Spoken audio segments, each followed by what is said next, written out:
God bless everybody. Today it is July 8th of 2023.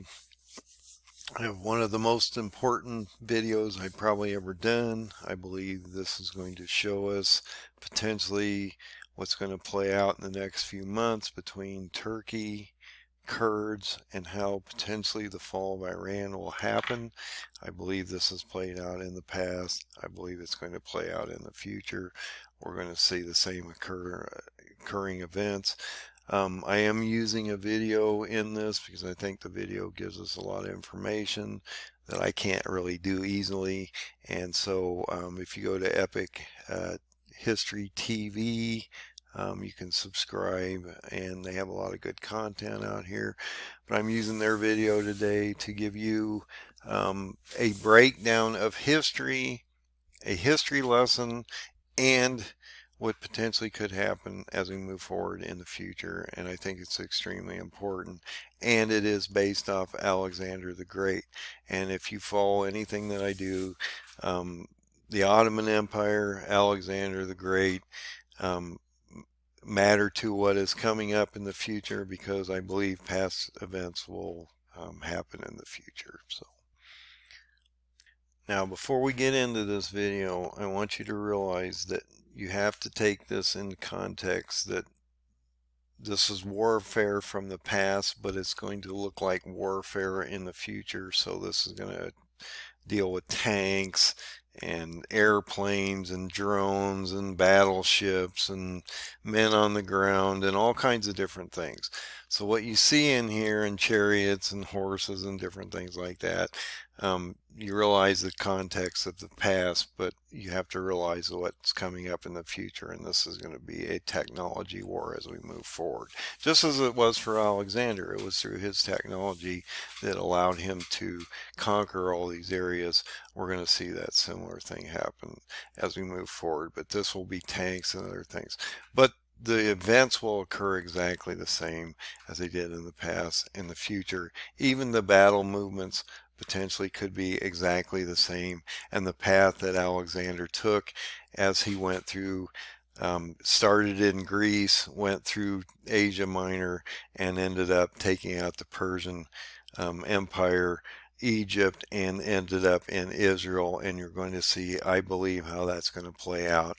And I think it'll be extremely interesting to show you how this could develop within the next few months, and why I believe October could play an extremely important time. So let's watch some of this video. I'm going to sift through sections of it so you can see movements and how this plays out. Some of it's fairly graphic, realize that. But I believe it's extremely important to educate you not only in the past of the history of what happened and how that could show us what's going to happen in the future, but realize that God has already shown us everything, and so we just need to understand how to lock those answers. So let's get into this video. I'm going to show you how this transpires and how Alexander comes into power, how he then goes and ends up in Asia Minor, moves through that country, and then ends up in Syria. And from that point of Syria, that's when we're going to pick up the story today, and how it's going to reflect what's happening today. But I want to give you some background up to that point and how that plays out. In 338 BC, at the Battle of Chaeronea, Philip's army crushed the joint forces of Thebes and Athens. Through alliance and conquest, Philip had already gained control over most of his neighbours. Now, following this victory, he united all Greece in an alliance known as the Hellenic League, or Now this is extremely important, this Hellenic League. Okay, so what I want to show you real quick is where you are in time on Nebuchadnezzar's statue, because that's extremely important in understanding where we are today. So let me try to do this a little different. So when you look at Nebuchadnezzar's statue and you go into the Bible, you got to use the Bible and what it gives us because it's extremely important. You can't radiate out much from what he tells us because once you do that, you just start to distort things. So when you look at chapter 2, you see this statue and how it radiates through the seventh kingdom or the Ottoman Empire and then ends up in the eighth kingdom. But as we move forward, these three kingdoms, Nebuchadnezzar's kingdom, the Babylonians matter, the Medo-Persians matter, and the Greco-Macedonian Empire matters because this is Alexander the Great's empire here. So when you bring up this and you look at it, you're going to realize that's where we are in this video, but it's going to reflect this footprint in time is going to affect us. So let's see how that works. So if we blow this up, you realize that this is where the Hellenistic League is and is founded, and that's where we are in time. We're in Alexander the Great's portion of history. This is when Persia is conquered, and so you can see this on these charts that I've developed on the front of my web page. You can go to those PDFs and see that. So realize that that's where we're at in time. I just wanted to show you that real quick so that you can understand how these three kingdoms prior, or these two kingdoms prior, and this kingdom forms into this footprint that I've shown you so many times, and how these statues and animals show you what nations are involved and how this is going to play out as we move forward. So let's go back to the video, and I want to show you how he gets down to the point where he actually goes into Asia Minor and then ends up in Syria, because that's the setup for where we're moving to today. Realize that's happened in the past, but this is how Alexander got to power and then moved in and started to attack the Persians or the Iranian army, and this will radiate from Turkey, as it will show you. But this all starts in Greece, and that's important because Greece is part of this area of Alexander's footprint. And you'll notice that Erdogan has been threatening Greece many times, and they're going to be affected by this. Actually, I believe he's going to attack them in this process, and you're going to start to see all these different areas affected, just as they were in the past, are going to be affected in the future as we move forward. So let's watch this, and I'll run through sections of this video because I want to lay this out, and I'll even show you troop movements, because I believe those troop movements are going to be similar to what we're going to see as they play out in the future. It'll happen just as they did in the past, only the militaries will be modernized in the future. So, League of Corinth, with Philip as hegemon, or supreme commander. Only Sparta stood aside.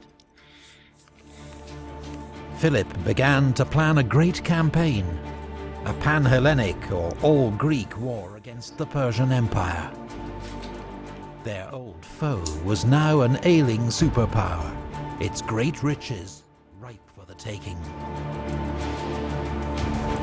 But on the eve of launching his war, Philip was assassinated by his own bodyguard, victim of Macedonia's brutal court rivalries. He was succeeded by his 20-year-old son, Alexander, brilliant, restless, tutored by the great philosopher Aristotle, and already an experienced military commander.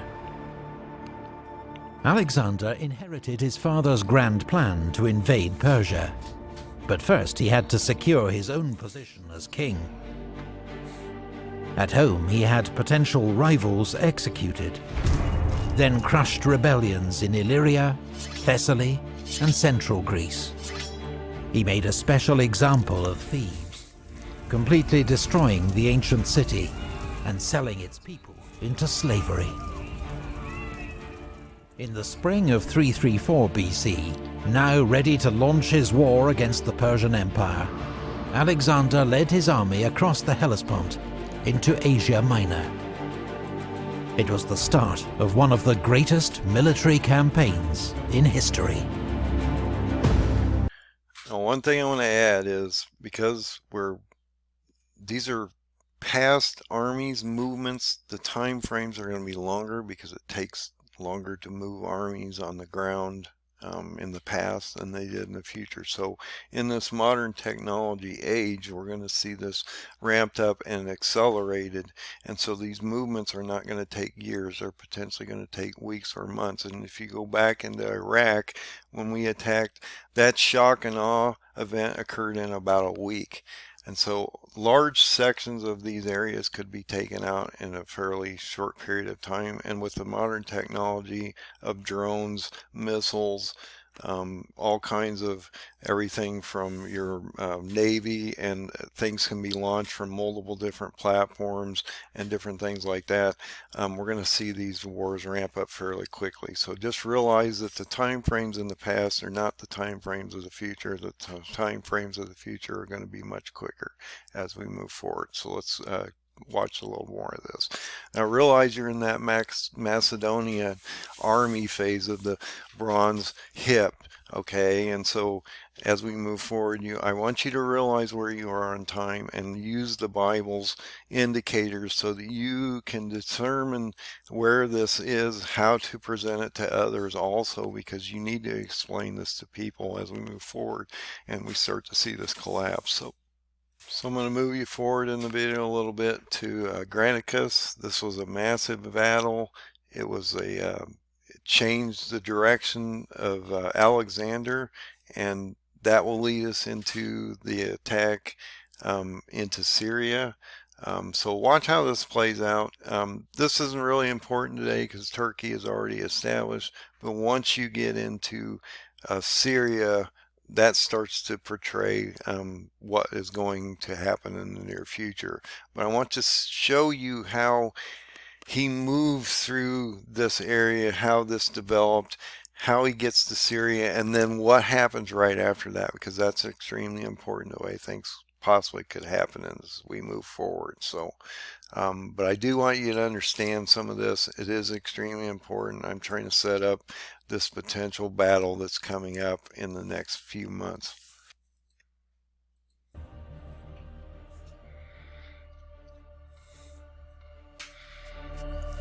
The great Persian Empire was divided into provinces, called satrapies.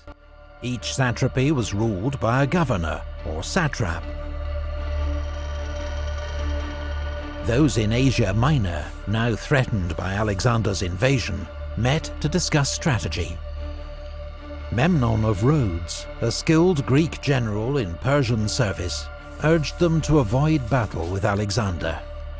Instead, he advised them to use a scorched earth strategy, to burn villages and crops and withdraw to the interior.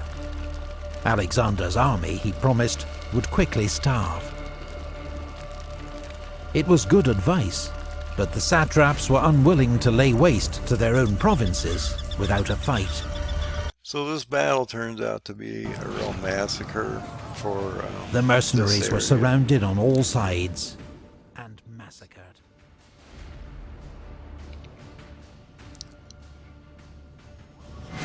So Granicus turned out bad. Alexander had won a great victory. And this was the turning point. At his mercy. But the Persian Empire was still a land of immense wealth and power. Already, it was mobilizing its vast resources to face him. If Alexander was to conquer this empire and take his place in history, he'd next have to face Darius, King of Kings himself. Now we're starting to talk about Darius. Now this is the Kurds. And as we move forward in Daniel 8, we talk about that alignment between the Medes, or the Kurds, and Persia, which is Iran. So this is extremely important that they aren't aligned necessarily right now, but they will as we move forward.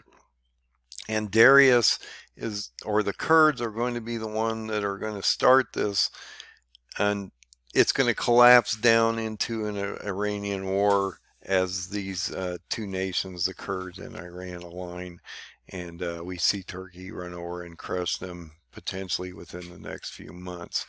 And I know that's a fast timeline, but once Turkey drops Sweden and potentially leaves NATO, and we see an attack by the Kurds on Turkey, which I'm going to show you in this video, and I'll show you where I think that could happen and how that could affect us as we move forward, you're going to understand that this could play out exactly the same way as we move forward. So it's extremely important.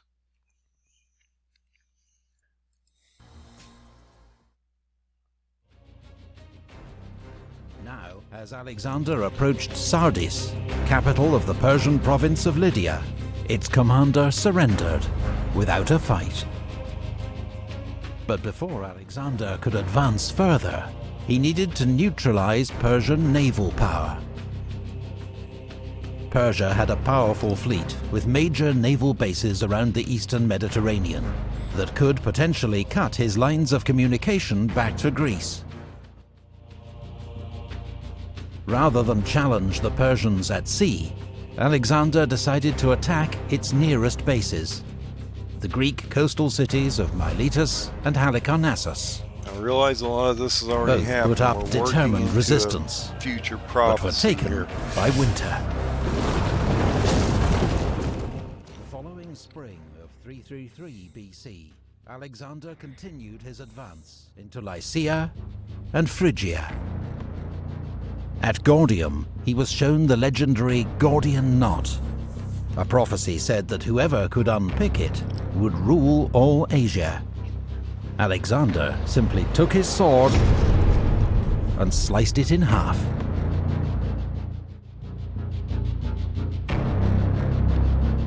Meanwhile, Memnon of Rhodes, a skilled Greek general in Persian service, led Persian warships into the Aegean and captured the islands of Chios and Lesbos.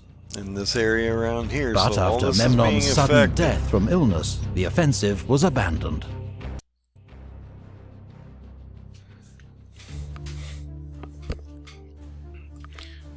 Now we're moving to Syria, and this is where it gets 18 months interesting. had passed Watch since how Alexander's the army Medes crossed attack the Levant and invaded this the Persian army. Empire. Now Alexander led his men into Cilicia and was soon poised to cross the Nur Mountains into Syria. But then the main Persian army, led by King Darius III himself, emerged behind the Greek army to the north. This is extremely important because if you look at the live maps, the Syrian live maps today, which we can do real quick, let's look at those. Okay, so look at this map, and you're starting to see this massive amount of different things going on in this area over here. This is in that area that we're talking about right now. Okay, the question would be, if this area somehow the Medes would come over and sort of try to block them or cut them off, and then we would see Erdogan have to react to this. So this is extremely important. But realize that if you look at this map, that area we're talking about is right in here. And so it's extremely important. There's been a number of shellings from Turkey going on. You got pro-Assad forces. You just had this indication from pro-Iranian militia issuing a statement clarifying that there's a final chance offering to the Islamic resistance in Iraq to the government that does not extend to Turkey. And so they're not getting along with Turkey, and so this is going to start to break down. But do realize, as you look at the map, this is where you are at this point in time, where Alex was at the time when he was, and this is going to radiate into a number of different directions and areas as we move forward, and that's extremely important, I believe. Darius was determined to trap and destroy Alexander's army, which he outnumbered almost 2 to 1. So he blocked Alexander's only escape route by moving his army to the coastal plain near Issus, just 6 miles wide from mountains to sea.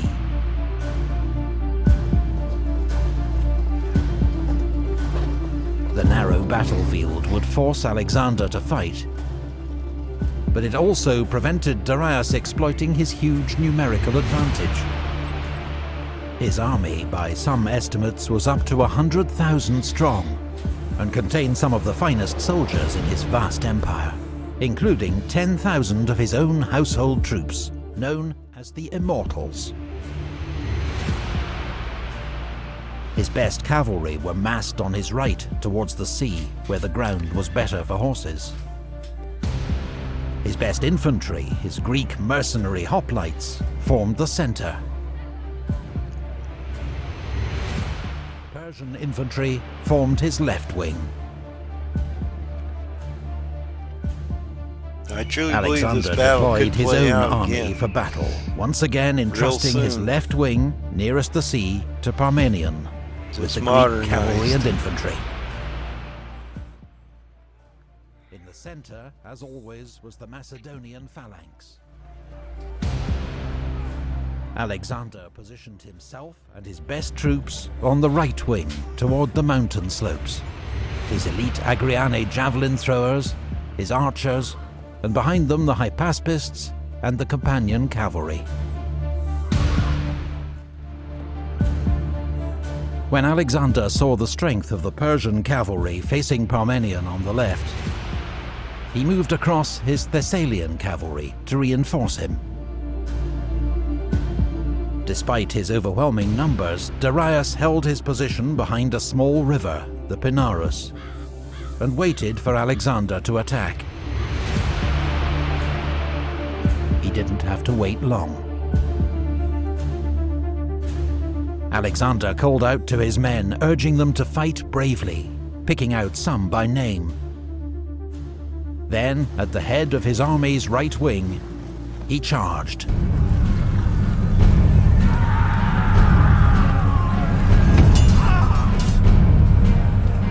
Once again, the speed and shock of the Macedonian advance sent the enemy reeling back. In this case, Macedonia would be Turkey. But in the center of the battlefield, the Macedonian phalanx was in trouble. In its effort to keep up with Alexander, its formation had become disordered. Now, in fierce fighting with Darius's Greek mercenaries, the phalanx was slowly being driven back. Darius or the Medes or the Kurds. Alexander, seeing the danger, regrouped and led the companions in a headlong charge straight at the Persian center.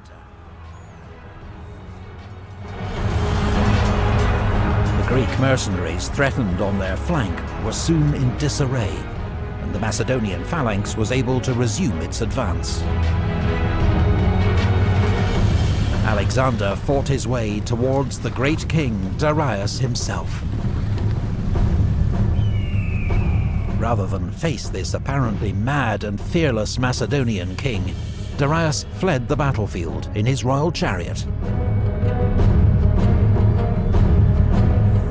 Meanwhile, the Macedonian left wing under Parmenion was in a desperate fight against the best of the Persian cavalry. If the Persians could break through here, they could envelop Alexander's army and snatch victory from the jaws of defeat. But Parmenion and his troops fought doggedly and continued to hold the Persians at bay. As the news that Darius had fled spread among his troops, they abandoned the fight and tried to save themselves.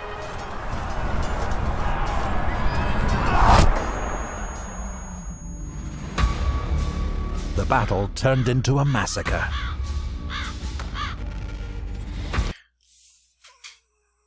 Now realize that the Kurds try to flank Turkey and they're destroyed or massacred in that attack, because I believe this is possibly what's going to happen, because the Kurds are under massive oppression right now as they're being bombed on the northern fronts of Iraq and Syria, and they're probably going to see this attack coming. If they try to get behind them and they're massacred, this will change the game in how Iran's going to be affected. And as you watch this develop, it's going to move down towards Israel as well as towards Iran, and will actually get into Egypt. Okay, and that's why this will develop so quickly, because it shows you how it's going to develop and how quick this is going to happen in a modern day environment. But realize the whole area is going to be encompassed at one time. And Iran will fall in the process, as Egypt is also being under duress and Israel is being surrounded. So let's keep an eye on this. But what I want you to take away from that is this will be a multi-directional attack from Turkey. It'll go to Egypt as well as to the Middle East, and you will watch Iran fall in the same process as Israel is being surrounded. And that's why this is going to happen so quickly, is it's all happening at the same time. So Ptolemy, one of the Macedonian commanders, told Alexander there were so many Persian dead, his men had used them to fill a deep ravine so they could cross over it. it's going to be a massacre, this first attack. It's going to set the tone for what's to come.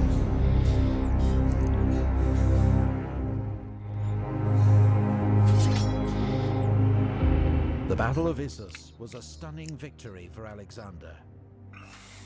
And amongst the spoils of victory were Darius's wife, mother, and 3 children, all taken alive and well treated by Alexander. So there's going to be people that are in captivity, potentially even the family of the Medes. Western territories of the Persian Empire. The next year, 332, the coastal cities of Phoenicia submitted to Alexander, ending Persian naval power in the Mediterranean. But the island city of Tyre resisted. Now this is extremely important. Tyre.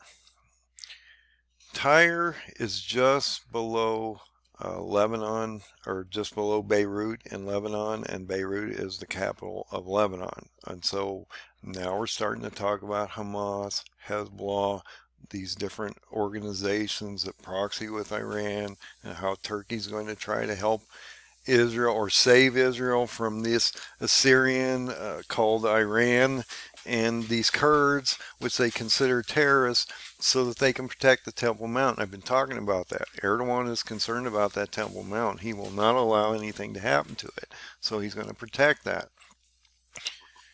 If you go to the live maps, I want to show you something real quick. This battle would form up here, as it already is starting to happen. It's going to come down. He's going to destroy this area up in here. He's going to take control of that. He's going to come down here. He's going to end up in Lebanon to Tyre. When you get to here, that's where Beirut is, okay? Beirut is the capital of Lebanon, okay? And so Lebanon's going to fall here in this process. And it's going to affect Hamas and Hezbollah, because as you move forward, you're going to start to see he goes down around Jerusalem and Israel into Gaza, okay? And that's going to be a real problem as he's moving towards Egypt. And he's also going to move to the east towards Syria and Iraq. And I've got a map I want to show you that's going to really hopefully show you exactly what's going to happen here and why this is so important. Okay, so this map is, to me, a gold in a mine. It's so important that we see this map, and I believe this is going to reflect what's coming up. And this is why I believe that I needed to create this video. And it's amazing that if you look at this is Gaugamela, okay, and that's how they say it, is Gaugamela, at least the videos that I watched and how they pronounce this. And that talks about Gog, and I've talked about how Gog is the white horseman and how he's going to bring this quarter of the world into war. But it's interesting, as he's moving south, through Gaza, as it's going to show you here in a minute. He shows you this timeline and path that actually takes you through today's maps, through the Kurdish regions, ends up, as I've been talking about, in Gaugamela, which is Erbil, the regional capital of the Kurdish people, and we have a green zone there. And so that's extremely important. This is a major battle here. Okay, that's the secondary major battle that's going to happen, other than this one that was up here that led into Tyre, where the Medes really got destroyed and massacred. And then he drives south to Tyre, and then he goes further south than that. But he also goes towards the east. As he takes over Egypt, we start to see this movement towards the east, towards the top of the border of Turkey, Syria, and Iraq, and actually takes you into Erbil or Gaugamela and Kirkuk down to Babylon to Shush. And I've talked about this for a while, how this is going to collapse, and you're going to end up in Baghdad. It's going to pull into Shush, and then we're going to watch Turkey come over and crush this nation. This is extremely important because you can follow this area, and right up in here is that tomb of Suleiman Shah around the Euphrates River. And so he's going to control all that area that matters. And if you look at the Kurdistan regions, I think this is extremely important. So let's look at this map real quick. This areas in yellow are the Kurdish regions. You'll see that they only are on the border of Iran and Turkey and in the northern area. So he doesn't care about this middle section much yet, for a reason. Okay, he cares about the Kurds, and then he's going to come down and take Iran out. You look at that map and how it's laid out. He's going to come down through Beirut, take out Lebanon. He's going to then start to resume towards Egypt and Cairo, but he's going to break out of Tyre, come up through Syria, start to round this whole area up. And you also have to realize that these areas in Turkey are going to be affected because they're in Turkey, and there's a massive military event happening along the border here. So that's going to cause them all kinds of problems. And as these people are being pushed to Erbil and Kirkuk, they're going to end up in Baghdad and then shoved over into Shush. And that's what the prophecy says, is he's going to drive them down through this area to pull into this area. And when these two align, and they may have already aligned, I don't know, I can't find that information out, but they're going to have to align because it states they do align somehow. And when that happens, we will see this nation of Turkey come down and crush them. But the reason that he's doing this is he's rounding all these Kurds up, and he's genociding them all the way down into this area here. And he's going to pull them, and then he's going to smash both these nations. Now he's controlling part of Turkmenistan and Afghanistan, so they're going to, have the Taliban come in. Turkmenistan could come in, eliminate some of these areas over here.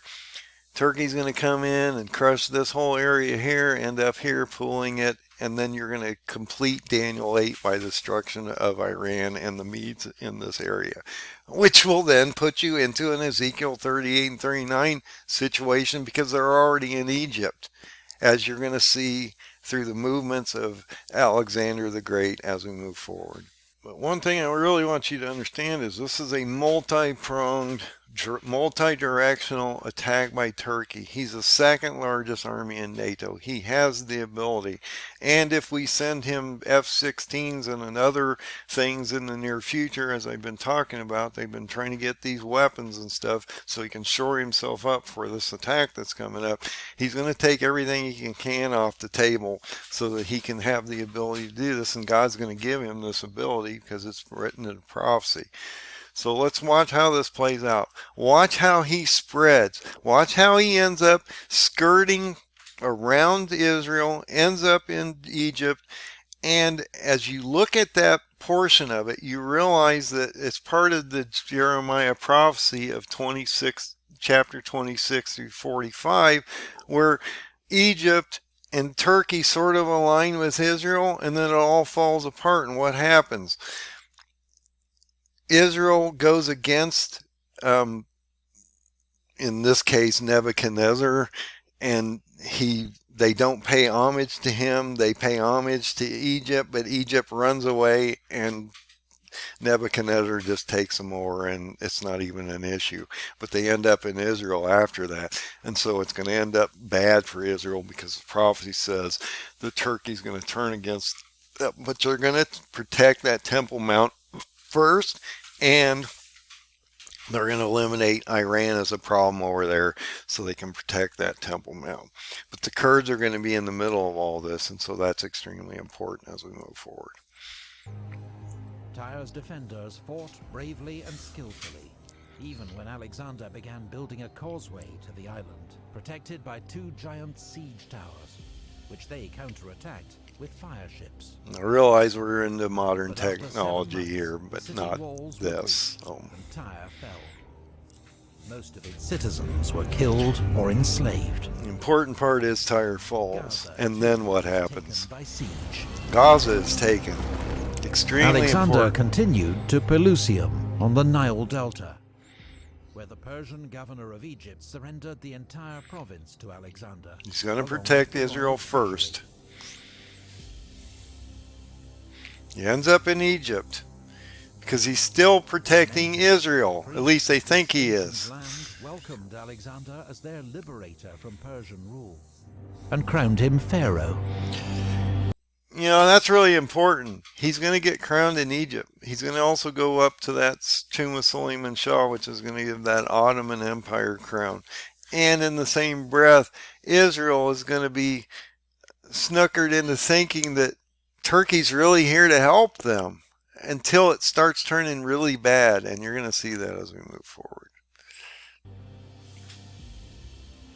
At the mouth of the Nile, he founded a new city, Alexandria. Alexandria, imagine that. Oracle of Siwa, where, according to some accounts, the priests welcomed him as son of Amun. Notice Libya is involved here. You also have Ethiopia involved in Alexander returned east to Tyre, where in 331 BC he received... Now it starts getting interesting. He's getting news that he has to go back. Despite his great victories over the Persians, many Greeks regarded Alexander as a tyrant. King Agis of Sparta, with Persian support, now launched a revolt against Macedonia. Antipater, Alexander's commander in Greece, was already dealing with rebellion in Thrace. But he quickly marched south and met Agis in battle near the city of Megalopolis.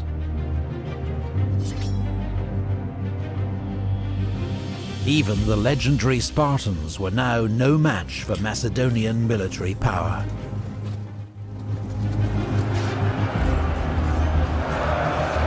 The Spartan army was crushed.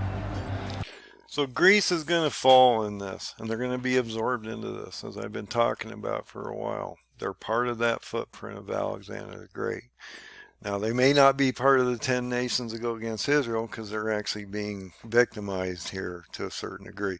So just realize, though, that they are part of that footprint, and they do matter as we go forward. So I'm going to move this forward in the video a little bit, because I want to keep you on track of what's going on, how this now from Tyre matches up with that map that I was talking about earlier, and I shown you, and how that's going to affect us today towards the Kurds and the potential fall of Iran. So Erdogan's going to move back to Tyre after he gets into Egypt. Egypt's going to fall quickly. They don't have the ability to deal with him, and so they're just going to capitulate. He's going to end up back in Tyre fairly quickly, and then he's going to rush through this area like it's insane. It's going to be a shock and awe. It's going to be quick, and it's going to be decisive. And realize that the Medes just got defeated up in here, and all this area up here is already being applied military pressure through artillery, bombings, and all these things along the Turkish border. And so once he comes back through here, they're going to be basically squeezed and pushed down out of this area here over to this area, and then down to Babylon, over to Shush, as Daniel 8 tells us that's going to happen. And once they pull down here, they're going to be crushed. In 334 BC, Alexander, 21-year-old ruler of the small Greek kingdom of Macedonia, led an invasion of the vast Persian Empire. It seemed impossible odds. But thanks to Greek military dominance and Alexander's fearless leadership, he won 2 great battles against the Persians, at the river Granicus and at Issus. Now, something extremely important here is he's talking about the Grecian armies, okay? This ends up in Turkey. It's all moved, remember? And then we start into that Roman Empire later. But realize that this happens as a Grecian Empire. And when you look at Daniel 8 and Daniel 10, it talks about the Grecian Empire. The king of Greece is going to go up against these nations. And that's what we're talking about, is Turkey here. So realize when he's talking about Grecia or Grecian armies, he's talking about this army that comes out of Turkey, okay? It originally came out of Greece, morphed into Turkey, was established through the Ottoman Empire, has been established in Turkey forever. That's where the seat of Satan is. That's where everything radiates of evil through Satan. That's his prize place on the planet. So we need to understand where this radiates out from. But it originally starts from Greece. That's why he's talking about Grecian armies. It's reestablished in Turkey, and then it moves forward from there.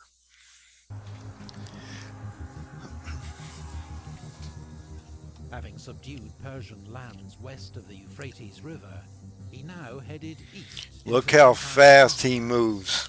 Seeking a final showdown with the Persian king. He goes right at him. And he ends up in a place called receiving news that a great Persian army led by Gaugamela, near modern Mosul in Iraq, which he is made straight for it. Today.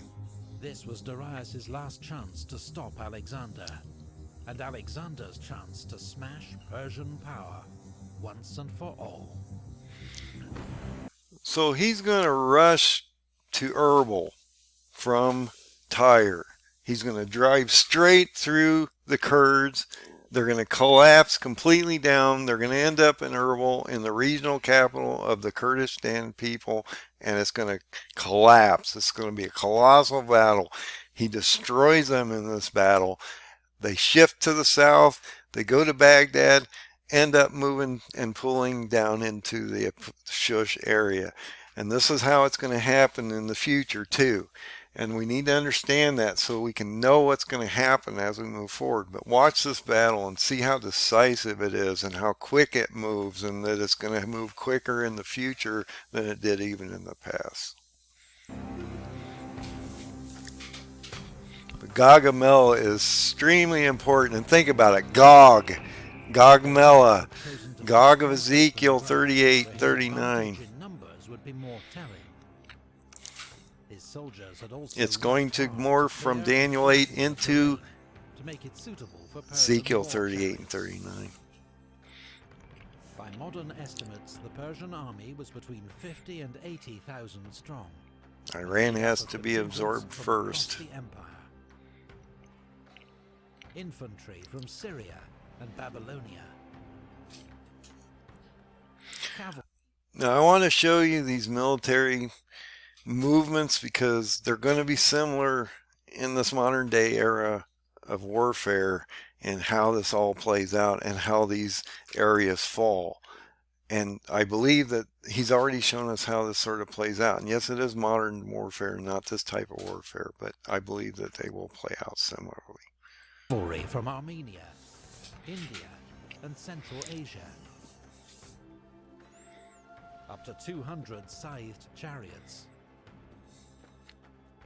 Even a handful of war elephants. Alexander's army was smaller and may have been outnumbered by as much as 2 to 1.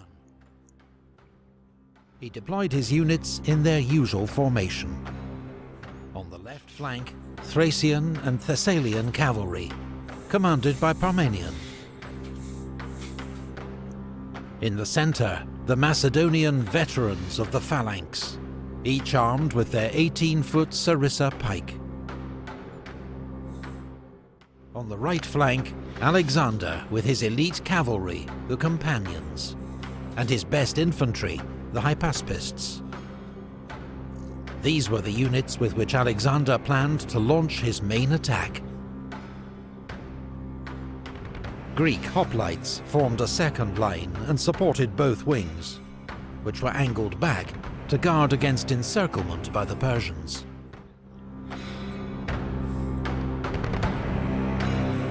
I think even The formations battle will be began similar. when Alexander led his wing out to the right, a move that took the Persians by surprise. Could Alexander really be trying to encircle their huge army? The Persians mirrored his movement, taking troops away from their centre to outflank Alexander and prevent him leaving the area they'd cleared for the Persian chariots. But Alexander's unusual maneuver was a trap to entice the Persians to weaken their centre. When he saw that it had worked, he ordered his Greek cavalry to charge, to keep the Persians fixed in position. A giant cavalry battle developed on the right wing. Darius, meanwhile, judging this to be the decisive moment, unleashed his chariots.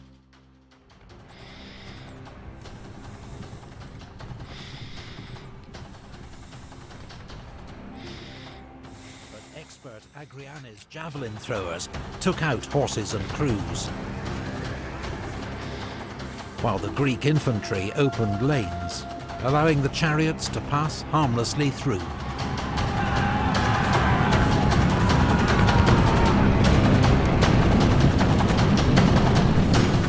Now Alexander led his companion cavalry and parts of the Macedonian phalanx in a headlong charge straight at the weakened Persian centre, fighting his way towards Darius himself. The sudden ferocity of Alexander's assault threw the Persians into panic. The centre of the army broke and ran, King Darius himself leading the rout.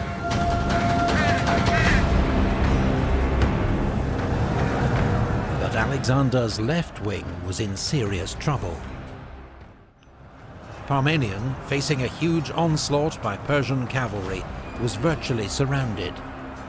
Indian and Scythian horsemen had even ridden through a gap in the Greek line. But rather than wheeling and attacking the Greeks from behind, they'd carried straight on to loot their camp.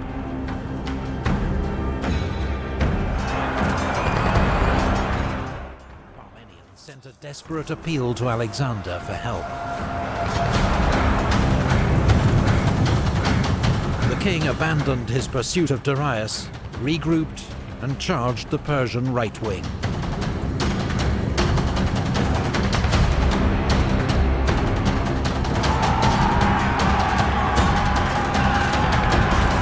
It was the hardest and bloodiest fighting of the battle, claiming the lives of 60 of Alexander's companions.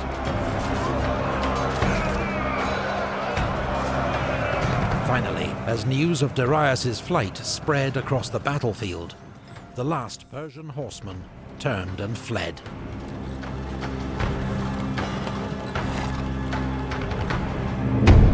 The Battle of Gaugamela was a stunning and complete victory for Alexander. According to ancient sources, he lost just a few hundred men, while the Persians lost thousands.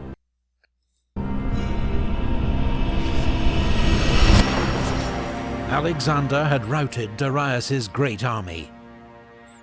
And now the road to Babylon, the empire's main capital, lay open. So he's going to take the The capital of Macedonian Iraq king out. entered the great city in triumph, recognized by Persian officials as its new rightful ruler. And then he goes to Susa. So too at the city of Susa, where Alexander ceremonially took his seat upon the royal throne of Persia. In the Zagros Mountains, at a pass known as the Persian Gates, a courageous Persian force held up Alexander's army for a month. The Greeks eventually found a mountain path that bypassed their position, allowing them to encircle and wipe out the defenders. In early 330 BC, Alexander reached Persepolis, the empire's ceremonial capital. Alexander wanted to appear as a liberator to the Persians, as a legitimate successor to King Darius. So what's important here is when you look at that map, you realize that nothing's going to stop Erdogan or Turkey from accomplishing this goal based on prophecy, and that we're going to watch these Medes collapse fairly quickly. They're going to lose 2 or 3 decisive battles.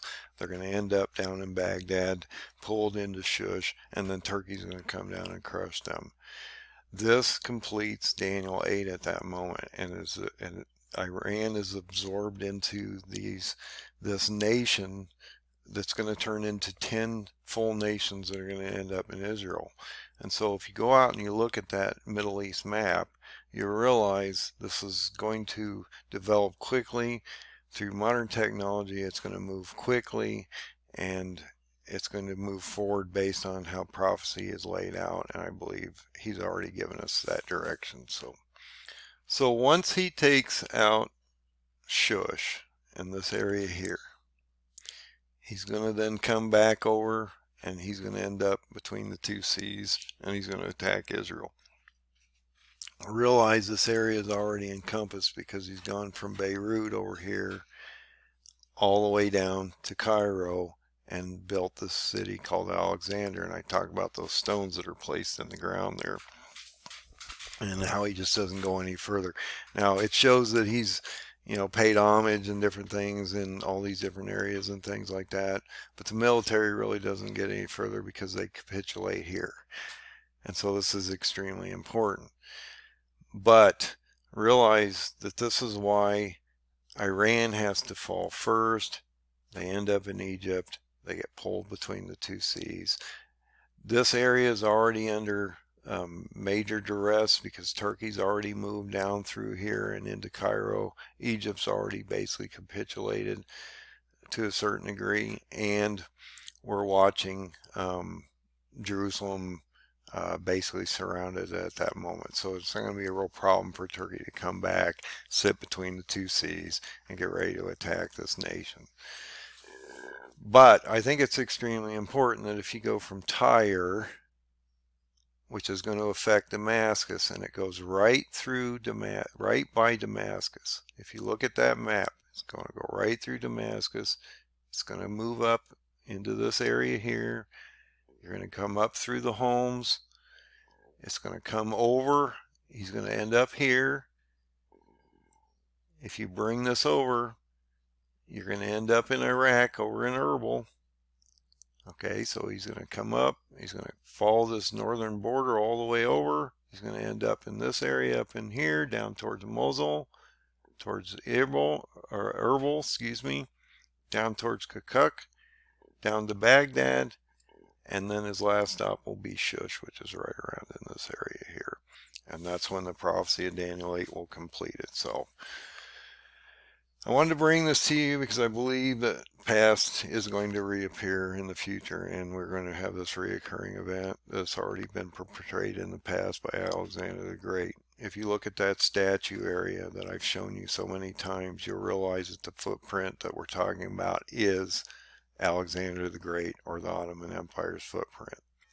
And I've shown you this on the chart many, many times, that when Daniel has a dream, he talks about these 4 beasts, how these 4 beasts reflect the 3 kings, or these 3 beasts reflect these kingdoms in the past, how they're going to remorph into a conglomeration of kingdoms as a 4th kingdom, of the beast kingdom in the future, how in the past you saw the lion, the bear, and the leopard, which is Iraq, Iran, and Turkey, form into this footprint of the Ottoman Empire.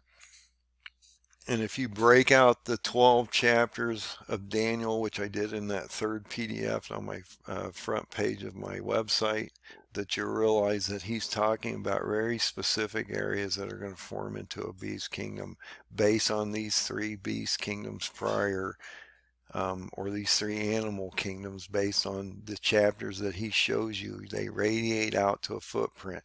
That footprint consolidated down and overlaid turns into this footprint. Wow, it looks like what we just saw. That's what I'm telling you. You guys need to understand this has nothing to do with Europe. It has nothing to do with Russia.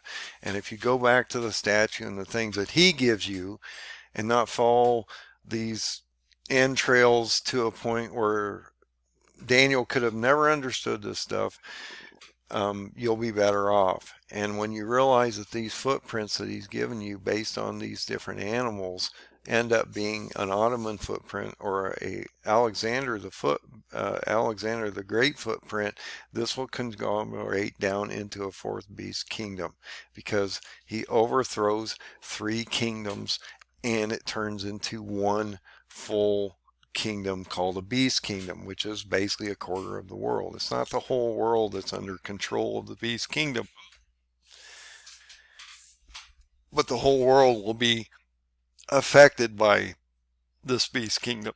So we need to understand how this all lays out. But realize that when you bring this up and you look at these footprints, which I'll do real quick, hopefully I can do this for you, you realize that these footprints are extremely important in understanding how this plays out and how it looks. So when you get into Nebuchadnezzar's kingdom, you can see the footprint. When you get into the Medo-Persian footprint, you can see that.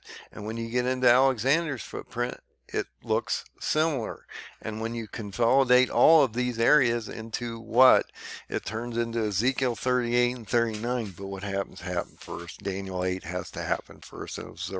They have to absorb Iran first. And if you go into Alexander's world in history, you'll see how that actually happens. So be aware of these things. Realize that this could play out before October of this month based on my paradigm that I've shown you, and that we're going to watch potentially this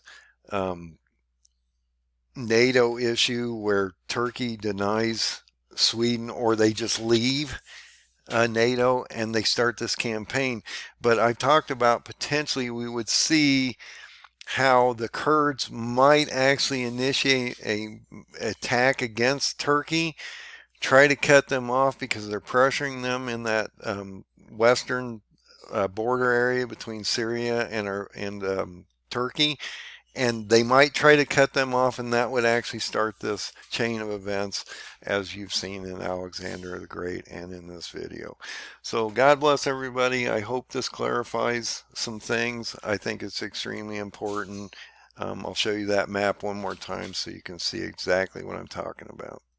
But I believe the Battle of Gaugamela is so important to where we're heading, and that it has to follow Alexander's route, and that it will, because Daniel 8 tells us that is what's going to happen. And so we need to understand this. And this is why everybody thinks it's a history lesson, because it happened in the past. It's going to reoccur in the future. You need to understand that. You need to see this so that you can understand what's coming, so that then you can tell others when you see it happening and explain it to them easier. And please share this video and show it to other people so they know what's coming, because if you're not telling people, then we're not doing our jobs as Christians to give people proper information. And I don't know if this is actually going to play out. We're going to know within the next few months. So we'll see what happens. But based on history, this is what will happen, and this is how it will play out. So God bless everybody. Be safe out there. If you're not prepping, please do so. Get your water, your food, different things ready. We just had a major catastrophe in Illinois that showed us what our holes were, what we needed to work on, what things we need to get prepping and ready. And I believe we should do this all in the next 3 or 4 months so we're ready for what's getting ready to come up. And it is going to get ugly out here. As this breaks down and the Middle East devolves, we're going to see these fuel prices start to rise up to a potential 3-digit figure again. That will hyperinflate and stagnate the whole world. And it's just going to exacerbate the problem. And so please get ready. It's so important that you find the open door. It's so important that you find Jesus. We have to get through the next, I show 1,547 days to get to the end of the story. Have a great night.